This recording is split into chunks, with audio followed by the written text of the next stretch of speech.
Am I the jerk for jumping out of the way when my niece and nephew tried to push me into a pool, resulting in natural selection taking place?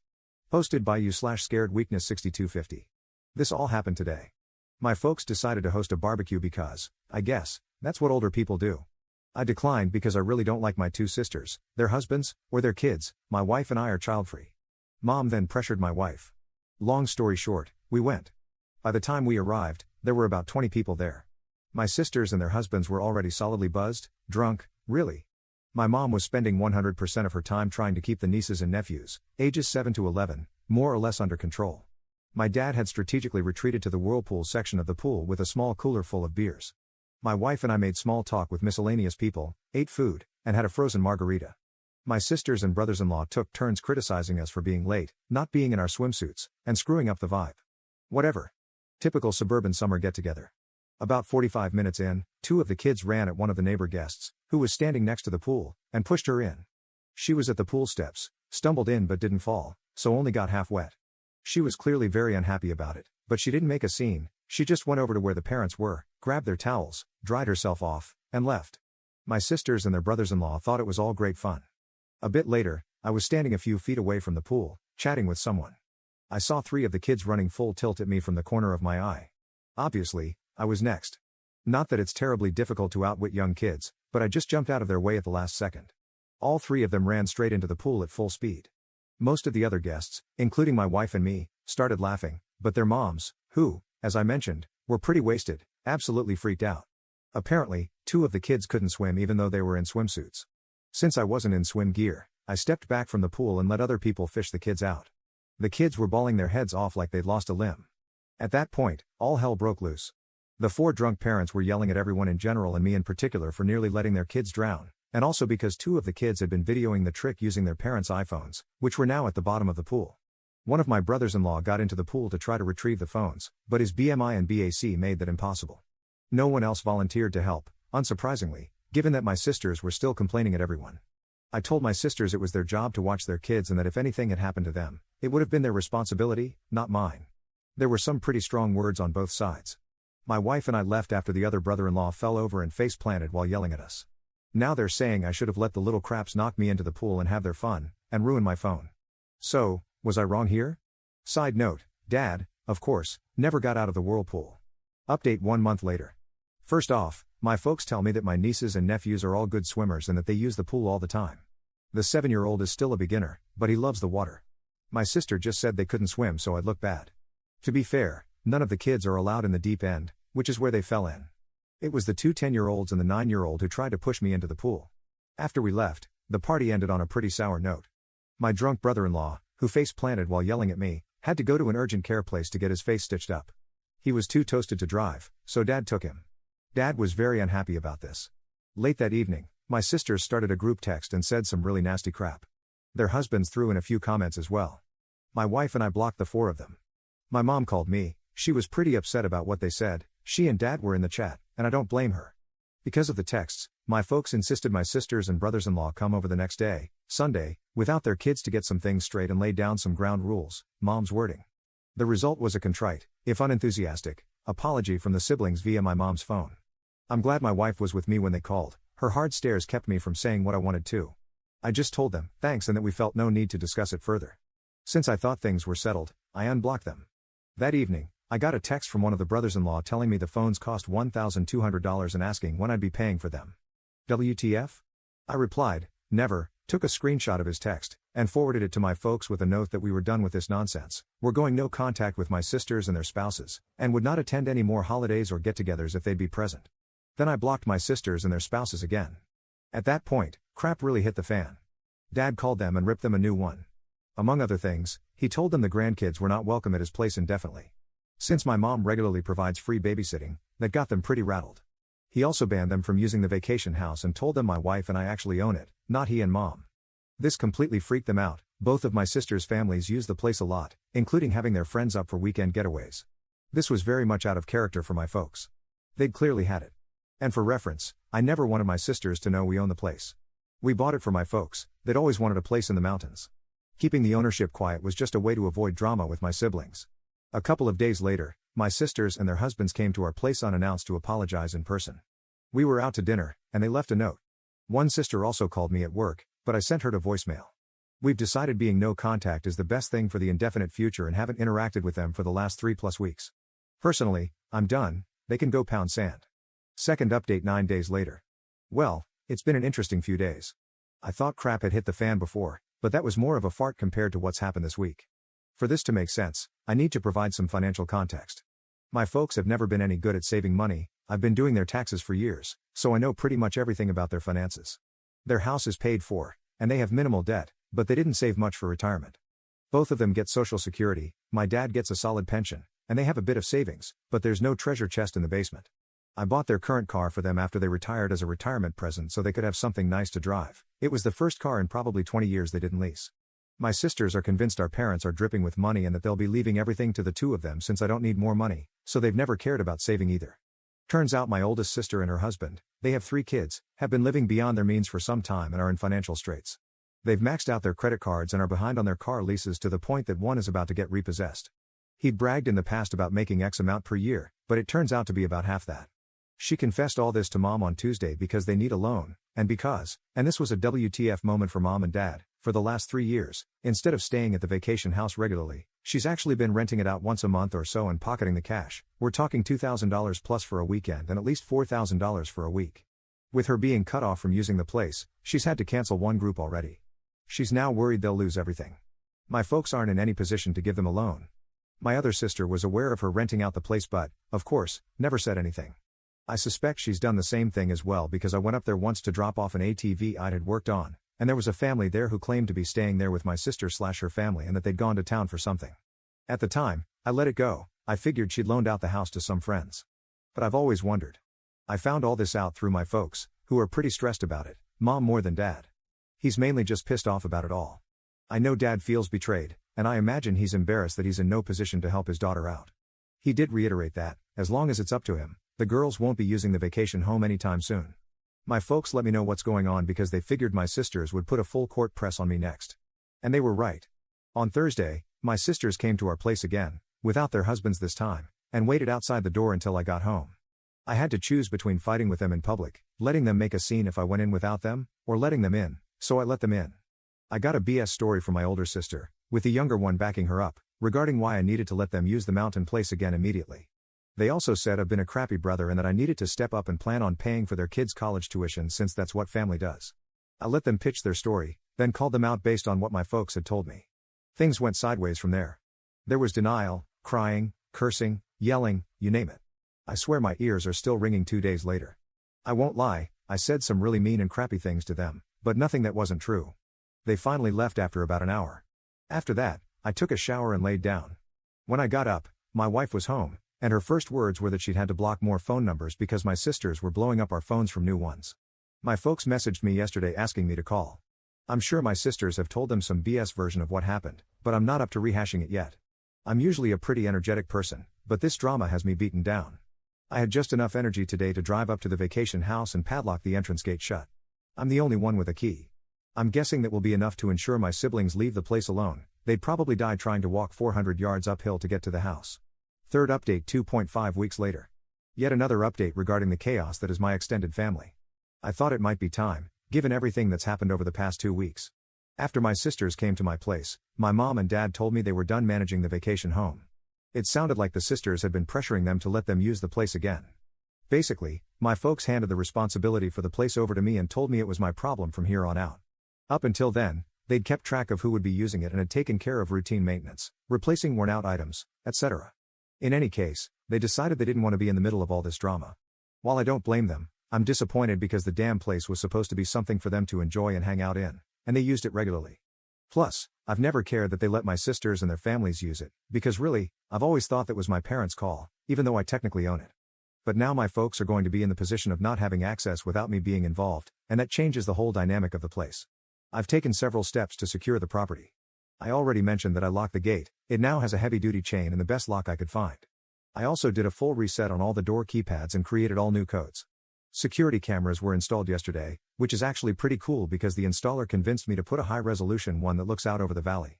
The system cost me way more than I thought it would, but the peace of mind is worth it. The installer also put up signs on the property saying the place is monitored by video. I also installed a heavy-duty lockout for the water shutoff/drain valve. I hope to hell I don't lose the keys for it, because if I do, it's going to be a pain in the rear to remove. I haven't told anyone but my wife that the water is locked off, and again, only we have the keys. Last week, I got separate calls at my office from both of the husbands, trying to convince me to let them use the house like they always have. The older one had gone up with some friends for a guys' hangout, but couldn't get in because of the gate lock. He was pretty pissed and embarrassed about being locked out. I'm sure he would have broken the lock if he could have. During his call, he kept bouncing between being pushy and playing the victim. At one point, he threatened to rip that gate out of the goddamn ground. He also admitted they'd been renting it out to a few friends, said they needed the money, claimed I was ruining their business, and even said I should refund their guests' money. Me? F that. I should have recorded the conversation with him, but I don't know how to do that from an office phone anyway. The other brother-in-law just sounded like he was being made to call by my sister. He didn't really put up a fight when I told him not to plan on ever using the place again. In any case, I told them they can't use the place and not to ask again. At this point, I'm considering selling the vacation home. My wife and I won't use it enough to justify keeping it, and it's not like there's going to be any family get-togethers there anytime soon. I mentioned selling it to my folks, and their response was pretty much, whatever. I'd more than double my money by selling it. The place consists of 3 lots with gorgeous views and is at the end of a private road. But I'll probably wait a while to sell. Doing so now would be an emotional decision. My sisters and I aren't currently speaking, and I have no plans to initiate contact. I don't know what the status is between them and my folks, and I don't want to. On the upside, we spent an evening with my folks last week and went to a new restaurant that was nice. No one brought up any of this drama. Mom did update us on the nieces and nephews. She's spending time with them at their homes. Sorry this update isn't full of laughs or victories, that's just life sometimes. 4th update 1 month later. A couple of people have asked for an update, so here you go. I hired a guy to manage and oversee the vacation home. He lives in the area, takes care of his parents, and manages several properties. Some are vacation rentals, and others are weekend places like ours. He has access to my camera feeds and does a physical check on the property every week or two. I think he may have the best job in the mountains. He gets paid to drive around with his dog, walk around the properties, and hang out on people's decks whenever he feels like it. He also has access to a camera feed from a house near the start of the private road, which takes still shots whenever a vehicle passes by. It costs $450 per month, and he also handles basic maintenance and repairs on an hourly basis. He's friends with all the sheriff's deputies too. This arrangement has given me a lot of peace of mind. He even sends photos from his walks to everyone once or twice a week. I have to brag a bit about my parents. I got all this from them tonight at dinner. They were under pressure from my sisters to demand that I open up the vacation house to everyone for Thanksgiving. Thanksgiving up there had become quite the tradition for the family, though not for me or my wife. We've only gone once in 7 years. My dad refused to bother me about it because he knew I'd say no. Instead, they came up with what I think is a great plan. They announced that they were organizing the Thanksgiving gathering and, if everyone split the cost in advance, they'd rent an Airbnb in the mountains. Otherwise, they'd host Thanksgiving at their place, or one of the sisters could host it. This caused a fight between the sisters because the middle sister was all for the Airbnb idea, but the oldest one doesn't have any money. The deadline to commit to the Airbnb has passed, so it looks like Thanksgiving will be at my parents' place. Regardless, we won't be there. My parents have asked that we not sell the vacation house for now. They've decided they'd still like to use it occasionally, but not until my sisters have come to terms with the new normal. And, of course, they'd probably like it if everyone could gather there again down the road, but that's just not going to happen. I'd just as soon sell it and move on at this point, but I can live with keeping it if my parents use it now and then. Plus, it will likely be worth even more in the future. My wife and I have remained no contact with my sisters and their husbands. Both sisters have called from new numbers and left messages insisting that I meet with them for our parents' sake to work out how everyone can use the family vacation home. They've called my wife too. I'm glad I already had the habit of not answering calls from numbers I don't recognize. I honestly don't know if they're delusional or if they think they can bully me into giving them access again. I don't really care. My parents tell me that the oldest sister and her husband are getting out of the leases for their SUV and big truck and are selling their jet skis and some other things they've never needed. That's going to be really hard on her. She's quite the braggart and won't like being seen in something older, smaller, or cheaper. My brother-in-law's identity is very much tied to his truck as well. He even has a small tattoo of the truck company's logo. Frankly, that's one of the many reasons why he and I never hung out. Several people have suggested that I turn the vacation home into an Airbnb. I don't plan to do so, at least not anytime soon. I know it would make money, but it would cause an incredible amount of drama in the family and would stress out my parents. They don't need that. It would also be a hassle to remove the personal things my parents have there, as that stuff has nowhere to go. There would also be wear and tear on the property. And even though I'd use a manager, it would still take some amount of time on my part. It's just not worth it to me. 5th update 1.5 months later. Wrote most of this yesterday but decided to wait to post it until I wasn't so wound up. Waiting didn't work, I'm still wound up. Sorry if this rambles, so much has happened, it's hard to write coherently. Things have gone to hell. I really, truly did not think anything like this would happen. Things had settled down, or so I thought. I haven't seen or heard from my sisters in over 6 weeks. My parents went up to the house for a week and had a good time. David, the property manager I hired, has been great. He's done a couple of repairs I asked for, and I've given him a list he's working on. He usually sends photos of wildlife or sunsets to his clients every week, which was kind of making me want to get up there. On the Friday after Thanksgiving, my brothers-in-law went to my vacation home. They used an angle grinder to cut through the chain on the driveway gate, damaging the gate in the process. They tried to get in through the front door, ruining the lock set and gouging the door badly. They finally got in through the utility floor door and a locked internal door. They also broke into the barn, I'm not sure why. When they went out through the front door, they were met by sheriff's deputies and David. David gets notifications from the camera system when there's activity. He saw what was going on and called the sheriff's department.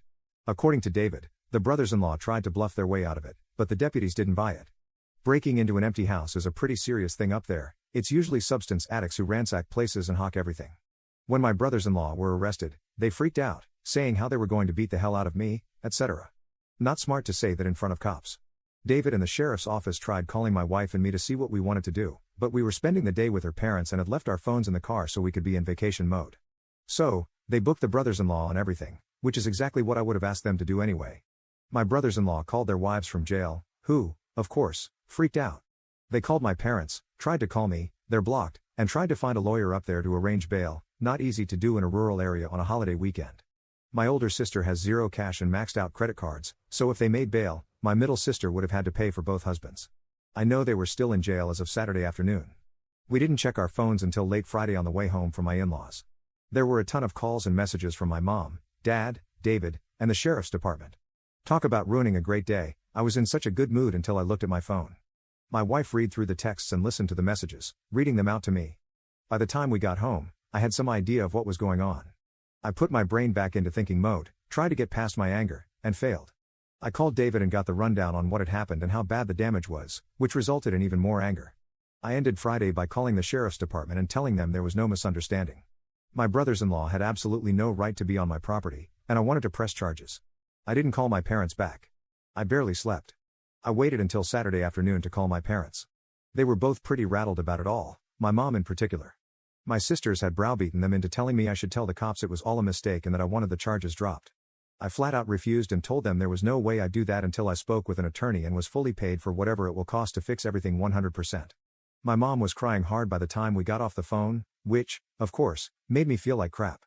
My dad suggested it was time for a complete reset but also said he thought they needed to pay for the damage.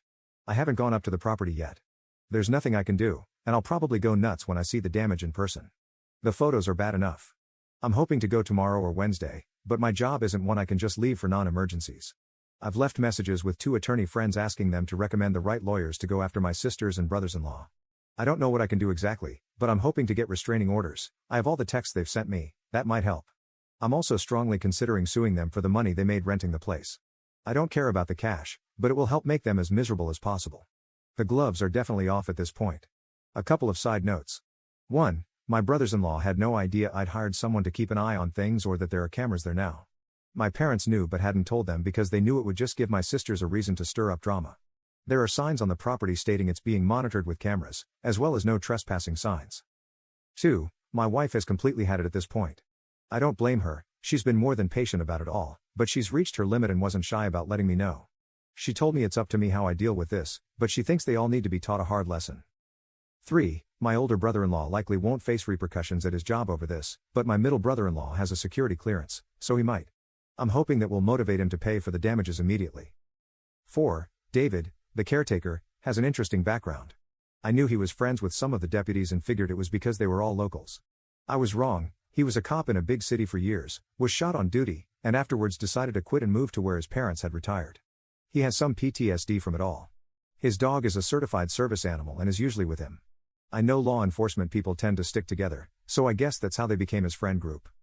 I don't want to see or speak with these pricks for the rest of my life. I know this is in direct conflict with my overwhelming urge to make their lives as miserable as possible. 6th update 5 days later. I didn't think I'd be making another post this soon, but a lot has happened over the past 2 days. Thursday afternoon, I received a courier-delivered envelope at my office.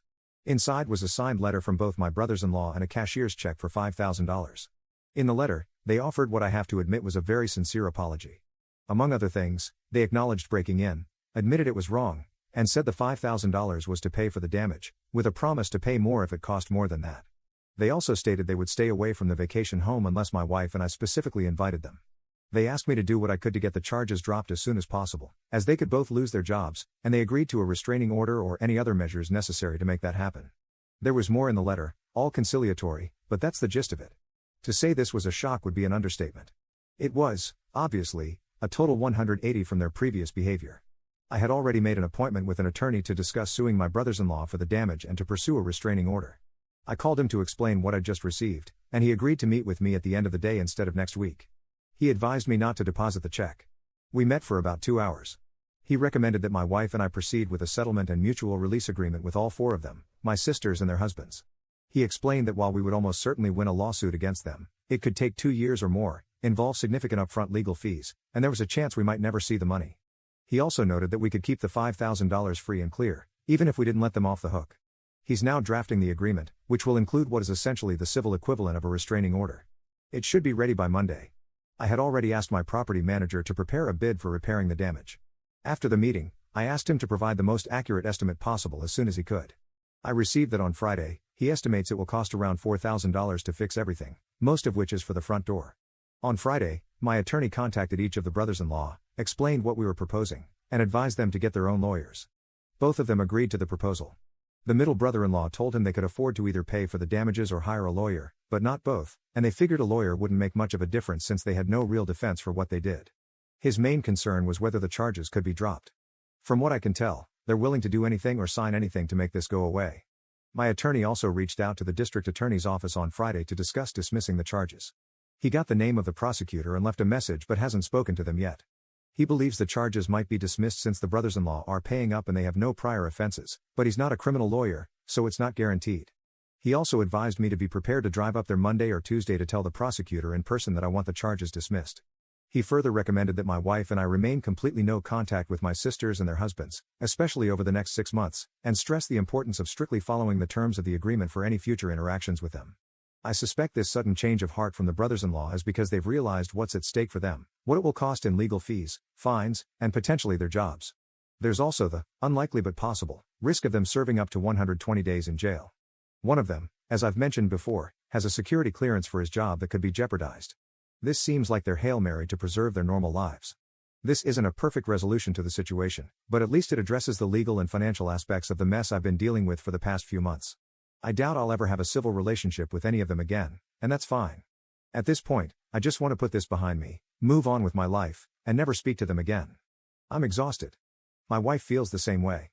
On a bit of a side note, receiving the written apology was, strangely, a significant moment for me. I never expected it, but it seems to matter to me more than I thought it would. The money doesn't feel particularly important right now, though I'll certainly accept it. I'm also fairly certain that my middle sister and her husband provided the money. The cashier's check is from the credit union of the company he works for. Once everything is signed, I plan to make one final update, likely just an edit to this post. I apologize if this comes across as overly detailed. Writing these posts has helped me process everything, and the feedback I've received has been invaluable. I truly appreciate everyone's comments, insights, and support. I sincerely hope none of you ever have to deal with this kind of nonsense. 7th update 5 days later. Tuesday morning, I met with my attorney and went over the agreement. We changed a couple of minor things, and he sent it to my sisters and brothers-in-law. It included a requirement that they pay my attorney's fee, about $3,000. They weren't happy about that and tried to negotiate it away, but he told them they either accept it as is or there would be no deal at all. In that case, we'd proceed with suing them for the money they made from renting out the place, wear and tear from renting it, repair costs from their break-in, emotional distress, lost income from having to deal with this, attorney fees, and whatever else we could. He told them I would push hard with the DA's office to prosecute every charge. My attorney also told me that everyone was very cold and curt toward one another, but they managed to keep it together long enough to sign and left without making too big of a scene. I drove up to the vacation house early yesterday to check out the damage and meet with the DA's office. Seeing the damage made my blood boil, it was so senseless. I was so angry that I was ready to eat the cost of repairs and do everything I could to ruin their lives. I tried walking it off but failed miserably. I ended up calling a good friend who stayed on the phone with me for over an hour, letting me vent. He eventually got me to focus on the bigger picture of putting this behind me and moving on with my life. Honestly, I'm still not sure that's what I want to do, but I settled down enough to get some food in me, and I felt better. After lunch, I went to the DA's office. I hadn't made an appointment, so I had to wait a while, but I eventually met with the assistant DA handling the case. The short version is that since I don't want to prosecute and the brothers-in-law have already paid for the damages, they are willing to drop all the charges except trespassing, which will be a Class 2 misdemeanor. The brothers-in-law will have to plead guilty and pay whatever fine the judge sets. I was also told that if they fight the trespassing charge or cause any more trouble, things would go very poorly for them. It helped that they didn't resist arrest. If they had, none of the charges would have been dropped. I also stopped by the sheriff's office to thank them for responding so quickly and for everything they did. I wanted to thank the deputies personally but only spoke with a dispatch person. I also tried to meet up with David, the property manager, but I couldn't get a hold of him. A couple of notes. The agreement includes a no-contact clause. Essentially, if any of them show up where my wife or I are, or vice versa, whoever got there last has to leave immediately.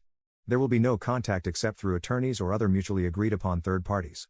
They get to keep whatever they made from renting the vacation house, my big give, unless I face any tax consequences, which they will be responsible for. We release each other from all other liabilities up through the present. There's more to it than that, but those are the main points. My wife and I will sign the agreement later today. After that, I won't be able to talk about most of this, but I'll still be able to talk around it. I think this will be my final update regarding all this nonsense, but I'll respond to comments if I can. As I've said before, posting about all of this and reading people's thoughts and responses has been really helpful. It's probably been key to my handling this in a relatively healthy way. So, thank you all again. 8th update 3.5 months later. Thought it would be worth an update for anyone who's interested. Unsurprisingly, my oldest sister and brother-in-law have filed for Chapter 7 bankruptcy. While I don't care about what happens to them financially or otherwise, they've also managed to drag my parents into their mess, which I'm not happy about. At the start of the year, my brother-in-law's oversized, customized, Pride and Joy truck was repossessed. Pretty embarrassing for him, I'm sure, since it happened at work. This was their breaking point. Without the truck, they have to share a Kia my parents loaned them, and they can barely fit in it with their 3 kids. Financially, they're screwed. They owe at least $125,000, probably more, on high-interest credit cards. They have zero equity in their house, and they have a couple of personal loans that I'm pretty certain they got under false pretenses. They have loans on their jet skis, ATVs, and trailers. They also owe a chunk of money from defaulting on the truck lease. They hadn't made any payments on their credit cards or loans in months and were behind on their house payments as well. They got out of the lease on my sister's massive SUV late last year. They were upside down on it, so they had to come up with cash to get out of it. They also had to pay an attorney, the fine, and court costs for my brother-in-law's trespassing charge at the vacation house. On top of that, they owe my middle sister and her husband money for bail and their portion of the damages to the place. As I've mentioned before, my folks have never been financial wizards, but they have at least been generally responsible. They're retired, their home is paid off, and they live off of Social Security and pensions. Altogether, they get more than they spend. Minimal savings, just an emergency fund. Turns out my folks emptied that fund, cashed out their small IRA, around $20,000, and gave it to my sister. That allowed her to catch up on the house payment and cover the negative equity on her car lease. But now, literally every bit of savings my parents possessed is gone. Plus, my parents have been paying for their groceries for several months and continue to pay the insurance on the car they loaned my sister. According to my dad, my sister worked my mom for weeks to get her to fork over the money. They'd worked on both my folks at the same time for a while, but my dad flat out refused every time. Eventually, my mom caved. She was worried that my sister would have to move to a hovel in some backwater town and that the kids would be barefoot and eating dirt. Dad's not happy about it, and to say there's some tension between them right now is an understatement. But they'll be fine. I was pretty disappointed when my parents told me all this, but I wasn't surprised. It sucks that they emptied out their savings to help, but I kind of get it. The way the bankruptcy laws are in our state, by getting caught up on the home loan, my sister should be able to keep the house. I tried hard not to say how I felt about this and my sister, I mostly succeeded. Really, I'm way more pissed about this than I should be. The worst part for me is that my sister and brother-in-law could now contact me and my wife without any real fear of repercussions. The only penalty the no-contact agreement has is that if they violate it, we can go after them for the money they made from renting out the vacation house and related damages. Since they filed for bankruptcy, that's no longer an impediment for them. I'm hoping they'll leave us alone, but who knows? My folks also told me that my middle sister and her husband have hit a rough spot and that he's not currently living with her and the kids. Just a guess, but I imagine he's had it with the whole family dynamic that caused this nonsense. Not directly related, but on a brighter note, I've spent 2 weekends at the mountain house since the start of the year, once with my wife and once alone. Both times, there was a lot of snow. It was incredibly beautiful and relaxing. Very therapeutic. The place also has good internet service now, which is nice. Plus, knowing that I can count on David, the property manager, to keep the place in shape/ready for us to visit and to help if we get snowed and eliminates most of the stress of owning it. My folks have used it a few times as well and get along great with David. Ninth update 4 months later. There's been a fair number of requests for an update, and considering it's coming up on the 1-year anniversary of the pool incident, I thought I'd post one. My folks worked through Mom giving my oldest sister her IRA and their emergency fund. Altogether, Mom gave her $45,000. According to Dad, once Mom realized how much she'd been manipulated, she got as mad and upset as he'd ever seen her. I think she had a moment of clarity. She and Dad ended up calling my sisters on a 3-way call, and according to Dad, it went south pretty quickly. The sisters were gaslighting them. Mom lost her cool and ended up ripping into them hard. There were lots of tears, and eventually both sisters hung up. Mom really just wanted both sisters to acknowledge that they'd put her and Dad in a risky financial situation. A typical blow-up, I guess, but not the kind of thing that usually happens in our family. The next morning, my dad called my older sister and told her he'd be picking up the car they'd loaned her. She tried to argue, but he told her it wasn't up for discussion. He got a neighbor friend to take him to her house as soon as he hung up and drove it home without talking to her. My sister called and went off on him, said lots of nasty stuff, which, of course, hurt him. But at least they have the car back. Dad also told me something that left me dumbfounded. For the last 17 years, they had been giving both sisters a grocery allowance of up to $500 per month. What the effing F? I'd thought I had a pretty good handle on where their money was going, but clearly, I was wrong. This started back when I was going to grad school and living at home. My sisters asked for the money because they thought it wasn't fair that I was living at home rent-free, and then it just never ended. In any case, my parents cut them off. Unsurprisingly, my sisters weren't happy about it. Who the hell gets an allowance from their parents when they're in their 40s? Because of all this, my folks and sisters quit talking for a while. I don't know if they've resolved everything, but they appear to be on speaking terms again, though my folks aren't having them or the kids over. I'm in don't ask mode, it's their business. My folks are using the vacation home fairly regularly. Currently, they're there for a 2-week stay and will probably make it 3. Unfortunately, my wife and I haven't spent any time there lately, other than me having made a couple of day trips to check on it and drop off some supplies. The property manager I hired, David, is still taking good care of the place. Side notes. My middle sister told my mom that the oldest sister had been making over $6,000 per month renting the house out, and that it had been going on for nearly 3 years. I'm pretty certain she didn't declare the income, so that's like grossing $8,000 to $9,000 per month. I will forever find it galling. My oldest sister and brother-in-law still have their house. My attorney checked up on their bankruptcy case. The court converted it from Chapter 7 to Chapter 13, which I believe means they have to pay back a lot more of their debts. My middle sister and her husband are still separated. I don't know if my middle brother-in-law has had any issues with his security clearance because of breaking into the house. I do know he's still with the same big defense company. At my parents' request, I've been working on putting their house into a trust. They want me to manage their affairs as they get older and keep the house safe for my sisters. I'm working with an attorney, but it's not done yet. My folks have asked me to be the trustee and have also given me full power of attorney. The best part about the last few months is that my sisters/brothers-in-law have left us alone and have stayed away from the vacation home. My wife and I are really happy to be back to our normal lives. Hope everyone else's lives are going great. 10th update 5 months later. Some folks have asked for an update, so here you go. In August, my attorney informed me that he'd received a letter from my middle brother-in-law. This was the first contact from any of my sisters or their husbands since they'd been arrested. It was a long letter, containing a sincere apology and a lot of information he thought I should know. The biggest revelation was that he and my sister are divorced, not just separated. He moved out and filed for divorce right after we made the settlement agreement. He and my middle sister kept it quiet until it was finalized. Their house sold in June, and she has since moved into an apartment. He explained that being arrested last year, along with my other brother-in-law, for breaking into the vacation house could have cost him his job and ruined his career, which became a huge moment of clarity for him. He shared that the dynamic between the 4 of them, my sisters, him, and my oldest sister's husband, had become totally toxic. He said they are all borderline alcoholics, or worse, and he needed to get away from that environment. He no longer speaks to my oldest sister or her husband. He also asked if he, my dad, and I could meet to have an extended conversation, as there were things he wanted to discuss in person. Frankly, I wasn't enthusiastic about it, but my wife thought it was worth considering. I asked my dad if he was interested. He was, so I relayed a response to my now ex-brother-in-law through my attorney, and we met over lunch. We talked for over 2 hours. It was exhausting. Ex-brother-in-law looked better than I'd seen him in, well, forever. He's quit drinking, is in therapy, has lost a lot of weight, and looks fit. He was apologetic about all the nonsense he'd been involved in and apologized to my dad for hiding the divorce. He told us therapy is really helping him. He asked me if the $5,000 he'd sent covered all the damage to the vacation house. I told him it had, and thanked me for speaking with the county prosecutor. He mentioned he's seriously considering transferring to a new project that would have him living overseas for the next few years. He said he really needs to reset his life but is trying to balance that against being present for his kids. Ex-brother-in-law also dropped what, for me, Was quite the WTF moment. Apparently, my sisters have hated me since before I was born but have always hidden it from the rest of us. They liked things better when it was just the two of them. He said that when they drank, which was whenever they were together, my sisters would often complain about me being the favorite child, how my parents gave me more opportunities than they had, and how my success was due to that favoritism. They believed I didn't deserve my accomplishments. None of this made any sense to me or my dad. All three of us went to the same public schools, worked dumb part-time jobs, etc. My parents paid for 100% of their college, not mine, 'cause I got a full scholarship. I was pretty shocked by this, but my dad was literally speechless. Eventually, Dad said he had no idea they felt that way as kids and that he and Mom had never favored any of us. He's still struggling to process this.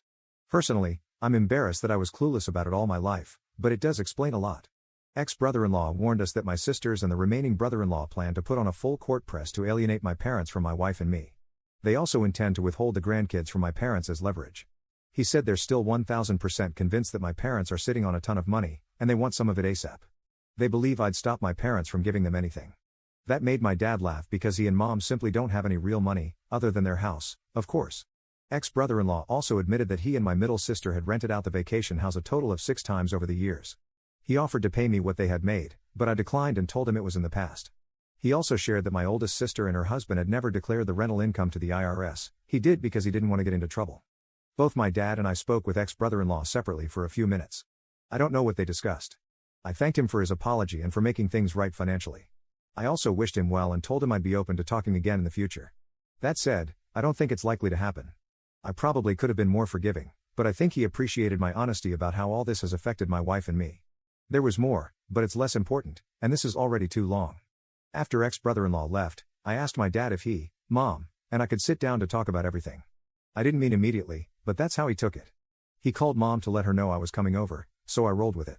Mom was pretty hurt by my sister's plans to ruin her and Dad's relationship with my wife and me, and to use the grandkids as pawns.